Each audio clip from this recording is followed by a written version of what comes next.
And thank you very much to the organisers for the invitation, and also to Renata and Susan from Spinifex who've organised this trip for me and made it so lovely and welcoming. I've never seen women work as hard as those two. I thought I was bad, but really they leave most of us standing. Excuse me. And an acknowledgement to all of the women and men in the room who are the victims and survivors of male violence.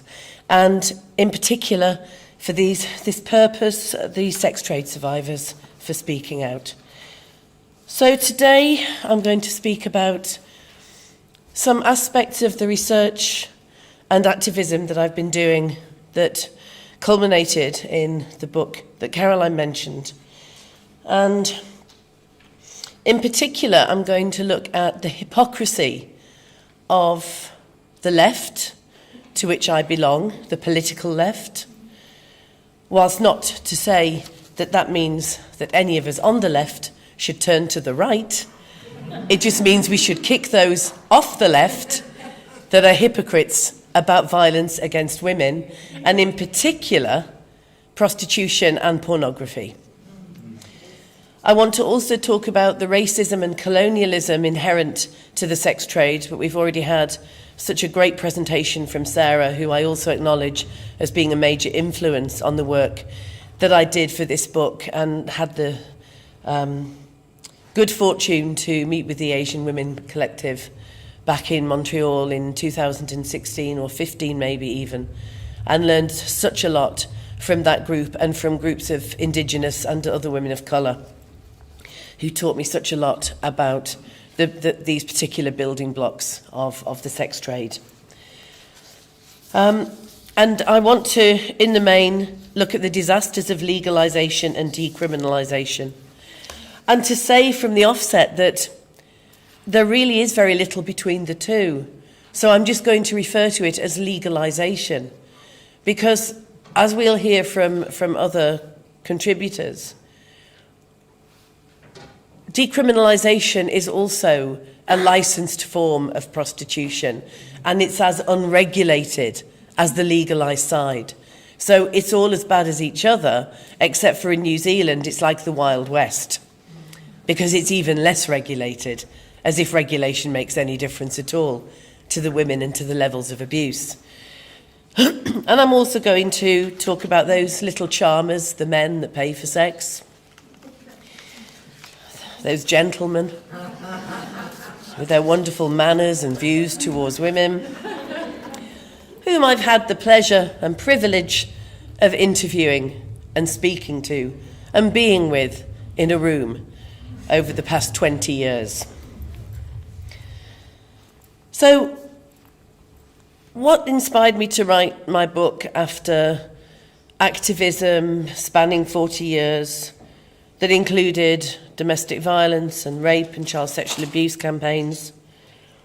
Well, I was always aware that prostitution was the worst thing that can happen to women and girls. And here I also acknowledge that men and boys are prostituted, but I refer to women and girls because we know that this is violence built on the oppression of women. And so that's why I use that language, but not to dismiss those men and boys who are also abused. But I would be campaigning against these other issues of male violence. And yes, attitudes were terrible. Women were still being murdered. We were still being raped and still being blamed. But it was rare, by the time we really got our teeth into this issue as feminists, that women would be wheeled out speaking up for being battered every Friday night, or that women would speak out for being raped. We were challenging all of those orthodoxies, all of those mythologies. But still, what was happening with the sex trade apologists was that they were constantly not just saying, it's not so bad, or it only happens on a Friday night. They were saying it was good. It was actually something worthwhile. And by the time we got to the 1990s, which is when I started to focus on this issue almost solely, it was liberation for women. We stopped hearing as much about excuses for men although certainly they were still there. The men became invisibilised. It wasn't about the fact that these men saw us as corpses, pieces of meat, whores, thought they could do anything they wanted, buy their way into our bodies. It was that we wanted them to do that. We enjoyed it. So I thought, what the hell? This can't be right. And of course I knew that it was because there was money involved. So I was part of organising a conference in Brighton, a seaside town in the UK. And it was international. We were inviting keynote speakers from the global north and the global south. And it tackled every aspect of male violence. And we had one day on pornography and prostitution. And on that day, this was in 1996, we had to remove the steps leading up to the stage because the pro-prostitution lobbyists that were funded by the European Commission at the time were threatening to storm the stage to speak up for sex workers' rights. So it was clearly a contested issue. And the chair of that session said, "This isn't a debate. We will not debate whether prostitution and the sex trade is harmful to women and girls."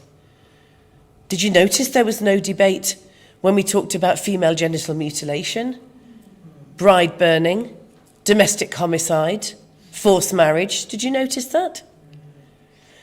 So it was then, I think, that in the UK, that issue was galvanised. You were on one side or you were on the wrong side.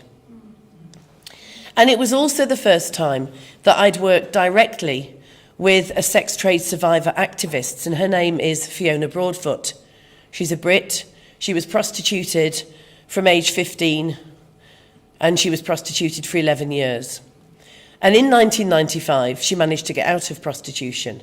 The last straw was her cousin, who was also prostituted, being murdered. Now, Fiona made contact with the conference organisers, and we immediately threw her on a panel with Andrea Dworkin, just for a laugh. She'd been doing great work already.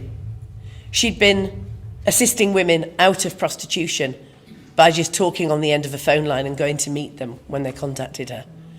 Because the support service, in inverted commas, that she had volunteered for was more interested in keeping women in prostitution by giving them condoms and clean needles and referring to their pimps as boyfriends. And Fiona was sick of this. So she decided to set up Street Exit. She got to us, we threw her on the stage with Andrea Dworkin, and the rest is definitely history. Fiona is the founder of the British abolitionist movement because she was the first one to speak out about her own direct experiences, but not as a victim of terrible things that happen, but as an expert survivor who would tell us all how it really was. Now, at that conference was also a woman called Norma Hoteling, and some of you in this room will have heard of her. She died a few years ago. She was from San Francisco. She'd been street prostituted, homeless, heroin addicted, ended up in prison. This is back in the 1980s. When she came out, she met a good cop who agreed with her that the women shouldn't be arrested, but the Johns should. And she also met a stray dog. And the stray dog helped her with her mental health, and the good cop helped to get the Johns rounded up into the very first curb crawler John school. Okay? Now, don't get me wrong, I wouldn't spend a minute with these men convincing them that they shouldn't pay for sex. They'd be in chokey if I had anything to do with it. But I believe in rehabilitation, and I believe in primary prevention. So after that conference, some of us set up our own John School in Yorkshire, in England. And how it worked was this. We asked the police for an unofficial amnesty on arresting the women, which they stuck to in the main, and that they would stop the men, curb crawling as we call it, in their cars trying to pick up women. And we then got them in a room once a month. And Fiona Broadfoot, and a woman called Irene Iverson, whose daughter had been murdered by a John, having been groomed and pimped into the sex trade, and the Residents' Association, and a police officer in full uniform, and me, and a couple of others. We all talked to them for the day about why paying for sex was really not a good idea, and what would happen to them if they were caught again. I'd like to say we were successful, but one man wrote to The Guardian anonymously after he'd been there for the day in our school, and he said, "If I'd known that those women were going to be doing this for the day, I would rather have gone to jail." Because he didn't want to be told that what he was doing was harmful. Another man, when I spoke to him face to face at the end of the day, when he'd been told exactly what things were about, said, "So what would happen if I get caught again?" And I said, "Well, you'll go to prison." He said, "Does that mean I've got to take up ballroom dancing again?" Right? This was his hobby. He saw paying for sex as his hobby. But many of the men told me that they were ambivalent about what they were doing, that it didn't particularly give them much pleasure, poor things, that they'd felt that they were peer pressured into it because it's never their fault, is it? All of them, of course, were in denial. They all knew that the women were only there because of abuse, poverty, being pimped, being trafficked, being raped as children. They knew, but of course they chose to deny this to themselves, or some didn't. Some just didn't care enough to even lie. And this continued through to when I did research with Johns in London as part of the wonderful Dr. Melissa Farley's 6-country research on demand. And I was part of the London research team where we interviewed 103 Johns. It was an interesting piece of research. Again, we found that the majority of the Johns knew fine well that the women were trafficked, pimped, abused. One said to me, when I asked him from the questionnaire that we were using for all of the men we interviewed, when I said, "How often do you masturbate to pornography?" And let's say this man was aesthetically challenged, right? I mean, most of the men that I've interviewed and seen in brothels and the like who pay for sex, they could get a real date. Yeah. I mean, men really could get a real date. They don't want a real date. So this aesthetically challenged man, when I said, "How often do you masturbate to pornography?" looked at me and he went, "Julie, can I ask you a question?" So my face stayed impassive. And he said, "Is this turning you on?" I said, "No. How often do you masturbate to?" And he went, "Very good way of avoiding the question." So I said, "In what way is saying emphatically no immediately avoiding the question?" He was one of the Johns that answered when we asked him, on a scale of 1 to 10, how much do you think the women enjoy the sexual encounters with you? That he said, "I'm not going to brag, possibly 8. And he was also one of the Johns who said that he didn't believe any of the women were pimped, abused, trafficked, beaten as children, raped as children, homeless. But at the end, he stayed behind and said, "Was I right with all of my answers?"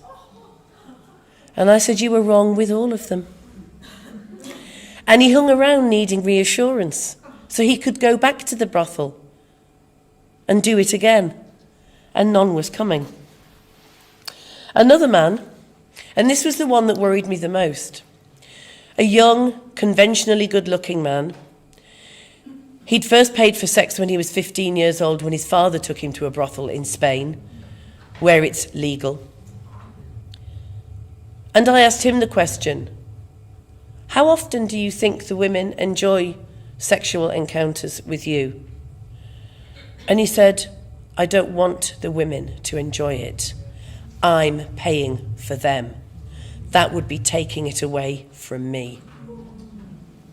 And he was one of the men that we reported to the police. Because, of course, when you promise anonymity, it only goes so far, does it not? So what gives them the right? What gives men the right to do this? Well, prostitution, as many of you in this room know, is merely a facet of patriarchy, of male power, of male dominance and oppression of women and girls. It's not something separate. If we didn't have male supremacy over women, the sex trade could not survive. It's there as a symptom, as a cause and a consequence of women's oppression. And so we have to deal with it with that in mind. So although if you actually are to take the world population and the figures that we know of men who pay for sex, much higher under legalisation, of course, much, much lower under the Nordic or abolitionist model, where demand is discouraged and criminalised. Pretty average around countries with prohibition, sky high in military towns and areas. But even if you take all of that, the majority of men do not pay for sex. And most people don't like prostitution. What we're talking about is a system. It's a system that needs to be eradicated, and we need to be able to imagine, as Sarah said, eradicating the sex trade before we can even be effective with our fight against global violence towards women and girls. We can't possibly see it any other way. And of course, when people say, how do we eradicate it? And they look puzzled. And you say, well, you've always acknowledged that we should eradicate poverty. You've always said we've got to end racism. You don't hear, well, we should really reduce racism a bit and kind of make it a bit better. Or racist attacks should possibly be a bit less violent. Or it should be regulated so that only between the hours of 7 a.m. and 7 p.m. can people hurl racist abuse. We say this has to end. This has to stop. And we say we have to stop domestic homicide. And in fact, in pilot projects, in Duluth, for example, in the US, because of multi-agency working and a vision from the entire community, that women did not have to die at the hands of men because of their violence, for a time, domestic homicide rates went down to 0. Of course we can eradicate the sex trade. But here's the stumbling blocks. It's seen as inevitable. Those that want to believe this, or who've listened to the lies from the lobbyists, think that legalisation is the only way. They even argue that that's the way that eventually it will be eradicated, because, the lobbyists say, and their supporters, that would filter out all of the women that don't want to be there. Guess what? That one woman who's going to be left standing, she's going to be very busy. So this is utter nonsense. And the final decision that I took to write my book was realising that everywhere I went, all over the world, when I asked people, including some feminists, including right-minded people who hate abuse of women and girls, when I said, what shall we do to solve the problems inherent to the sex trade, they would say, legalise it, make it safer for the women. And then, of course, after we saw the disaster of legalisation in Holland and in Germany and in Nevada, and when even their politicians admitted that it had failed, they switched to decriminalisation because of New Zealand. A country with more sheep than people. I apologise for anyone in the room. if that's offensive, but let's face it, I'm a Brit and there's plenty I can say about my country. So they would say legalise it. And I would say, why? What would happen if we legalised? And they would come back with the usual mantras.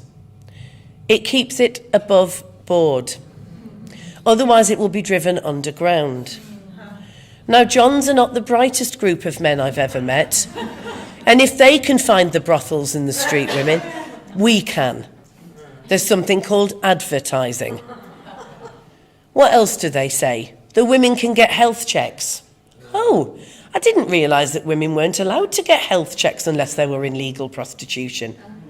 And one of the worst sights I've ever seen was in Nevada, in one of Dennis Hoff's brothels. And it really makes me wish I was religious, because then I would believe in evil, and then I would believe in hell, and then I would be sending Dennis Hoff to hell. I saw a list in the reception area where the money is taken from the Johns and towels and condoms are handed out when the women are chosen from a lineup in these hideous rape camps. And there was a list of the women's prostitution names, because we all know women don't want to give their own name, and we all know that part of that is dissociation and not wanting to be there during the transaction. And there was a tick or a cross next to each name and a date. And it was about their blood test, their compulsory blood test, the test that checks them against HIV infection, so that the Johns know that they're raping a clean, disease-free woman. Now, in what way does this reassure anyone in this room or out there that these Johns use condoms? So you know this health promise that we get with legalisation? It's bullshit. The women are forcibly tested, and in my country, Josephine Butler, well over 100 years ago, campaigned for the end of women being treated like diseased vessels and held in lock hospitals until they tested clean for syphilis, etc., so that they didn't pass that on to the men who were coming to pay to rape them. So what else do these supporters of legalisation say?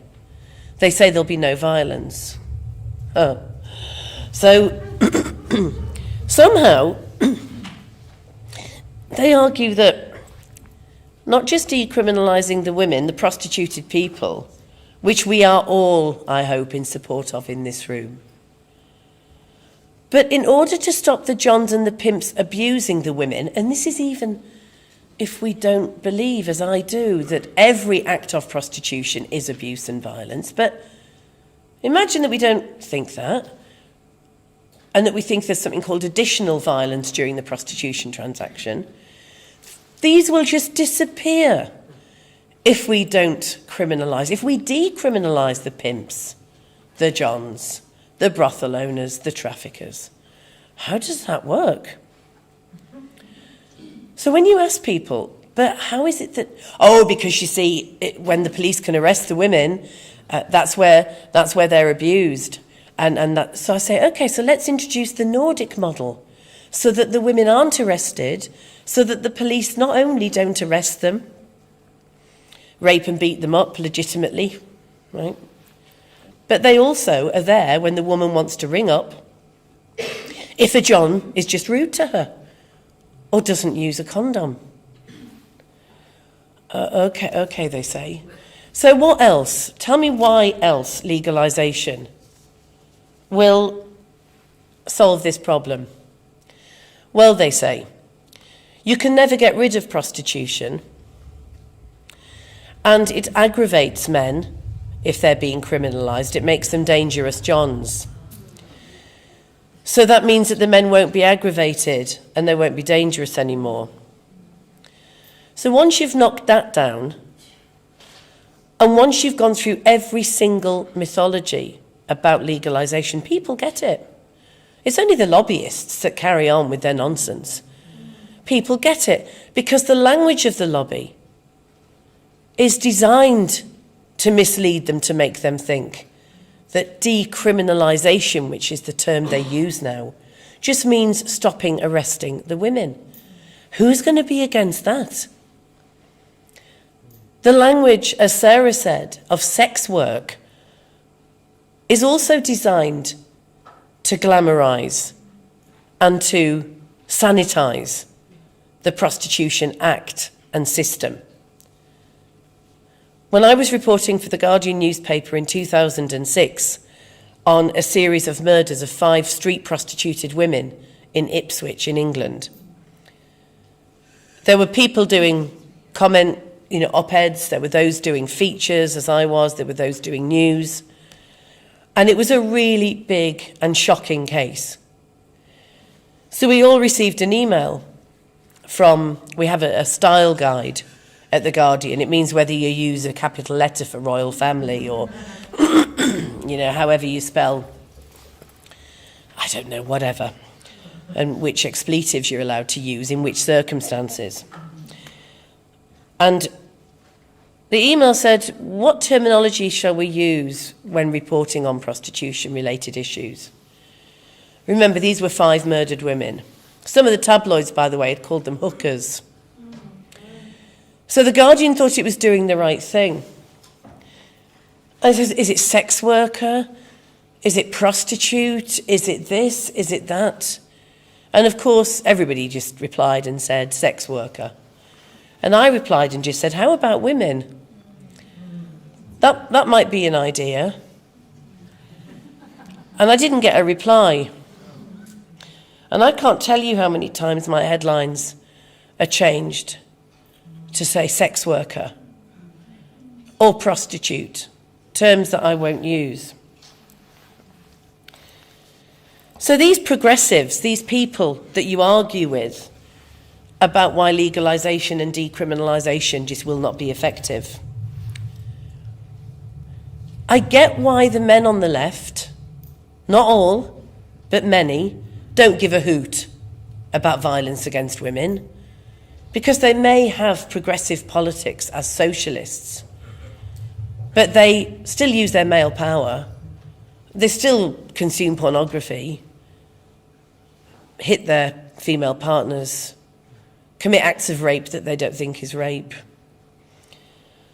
But you would think they would care about the racism and colonialism inherent to the sex trade, wouldn't you?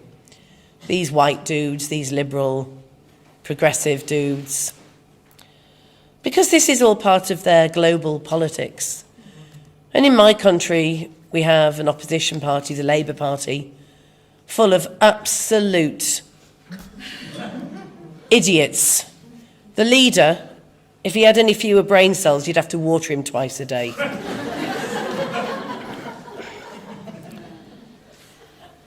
So he comes out with the usual nonsense. The niqab, is a choice, liberating for women. The sex trade should be decriminalised. How do we stop assaults on trains, women-only carriages? I mean, seriously. And he's a lost cause. But the one thing that he does spout about is, of course, we are all anti-racists. And we're all against colonialism. I mean, he goes so far as to support some regimes in the Middle East that are dangerous, seriously dangerous to world peace, because he's a cultural relativist and believes that we should be paying forever for Western foreign policy, even if we're talking about supporting the Syrian regime. He's that crazy. But when it comes to prostitution, the fact that, as we've heard from Sarah, it couldn't exist without the building bricks of colonialism, imperialism and racism, all bets seem to be off. And I've met a number of sex trade survivors who are of colour and indigenous, who have said, this is about how no one cares if this happens to us. We are seen as the women that prostitution can happen to, so it doesn't have to happen to other women. And white women are also responsible for this attitude. And so white women cannot escape responsibility. So when we talk about racism, And we say you really shouldn't support the sex trade, leftist man, because you're against racism. They bring out the agency routine. Because all of a sudden they give a damn about women of colour having agency. All of a sudden they are the best friend to black women and indigenous women. They're saying, but you're racist because you're telling a black woman what she can and can't do with her body. Hence the phrase white feminism, capital W, capital F, that was coined and is thrown at women of colour who are abolitionists. All bets are off. I've heard a white woman and a white man scream at a black woman who spent all her adult life fighting FGM and who's an abolitionist, "Fuck off, you white feminist." There was a headline in the lovely Vice magazine. Don't know if anyone reads it. So cool.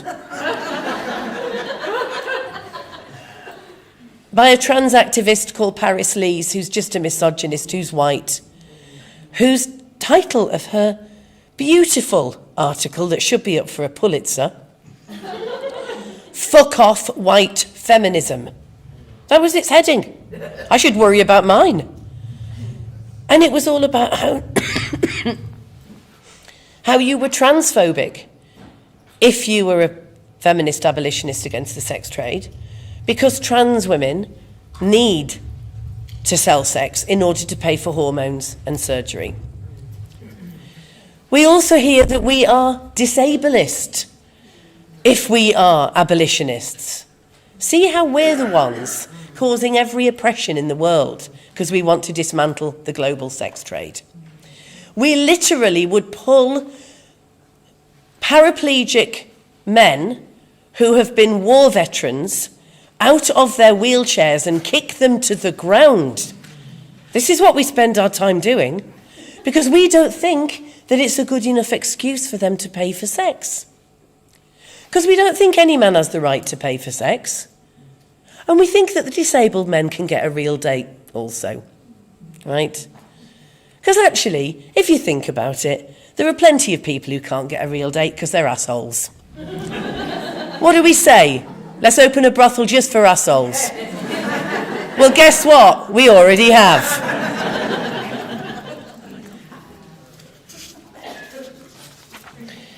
So, briefly, onto my final point.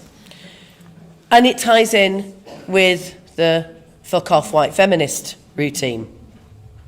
And it's about fake unions, particularly in the global south, that are funded by George Soros, the Open Society Foundation. And I have to say, as a person of Jewish heritage, I take great exception that whenever any progressive criticises the Open Society Foundation, and Soros in particular, because he's a monster, we are labelled and branded anti-Semitic. It's an absolute disgrace that this is thrown at us by people, again, who don't give a damn about anti-Semitism in their daily life. So the Open Society Foundation, that used to focus on education in Eastern Europe and Southeastern Europe and rebuilding societies, and it was a pretty good thing, now seems to focus on the fight for decriminalising the entire sex trade across the global south. And how better to do it than to say, look at these empowered Cambodian women. They're all sex workers' rights activists. You white feminists, you are imperialists. How dare you be abolitionists? In and of itself, abolitionism is racist. Now, I was in Cambodia, and I had the privilege of interviewing a group of women who were street prostituted, and they were actually, I've never seen women in such a bad state and still be standing. All of them. Some were HIV positive, some had had babies with Johns from rape. All were extremely ill. And they were brought along to meet with me, and I had my interpreter, and they came along with a Cambodian woman on a very high salary who was speaking for them. She kept cutting over them and speaking for them. They were desperate to tell me their stories, and they were desperate to get out of the sex trade. They would need $200 each, that's what they would need, but they weren't going to be given it. What they were given instead by joining this union that they didn't even know was a union, because it was not a union, was that if they died, they'd pay for their funerals, this Cambodian women's group. That if they were arrested, they'd come and get them from the prison and take them home, like pimps do, etc., etc. But the paid staff from this Women's Unity project would go and speak regionally in Thailand and all over in Vietnam as part of this global network of sex work projects, heavily funded. And they'd say, we have 60,000 Cambodian sex workers' rights on our books. The Thai equivalent would do the same. The Vietnamese would do the same. The East African groups would do the same. None of these women knew that they were sex workers' rights campaigners. None of them wanted the Johns to be decriminalised. All of them wanted to get out. If that's not colonialism, I don't know what is. But that's what we're up against. I'm going to finish just by saying that it's wholly possible to dismantle the sex trade. We have to be that little bit braver, even than we already are, and I include myself in this. We need to be able to say to people when they stand up and say, speaking as a sex worker, tell me exactly what you mean by that, because I don't believe you, because I think that you are a profiteer,